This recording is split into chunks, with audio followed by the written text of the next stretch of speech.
Isang mapagpalang araw sa inyong lahat mga kalingap. Kaya pala umayaw muna magpa-vlog itong si Erica at may iniinda itong karamdaman.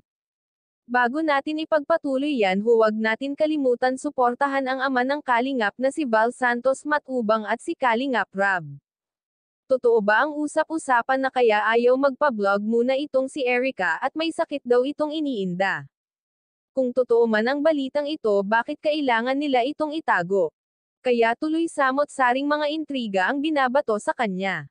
O baka naman ayaw lang nilang sabihin para hindi mag-alala ang mga Edrica fans nila. May nakapagsabi na palihim daw itong si Edo na dumadalaw kay Erica. Sana patuloy ka nang gumaling para hindi mag-alala ang mga Edrica fans.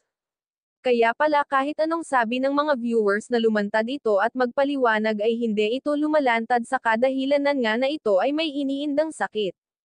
Malay natin mga ka-viewers pag gumaling na si Erica ay pumayag na itong lumantad at magpa-vlog. Matutuloy pa kaya ang Edrica serye oras na lumantad na itong si Erica? Matutuloy pa kaya ang pinirmahan niyang kontrata sa ALM at ang kanyang scholarship? Kung sa bagay sinabi naman ni Kalingap Rab na laging bukas ang pinto nila kay Erica. Iyan po ang aabangan natin sa susunod na mga araw, dahil si Erica lang ang makapagdesisyon yan kung gusto pa ba niya or ayaw na. Pero sana po ay lumantad na siya para magkaalaman na kung ano ang nangyari sa kanya at kung ano ang desisyon niya.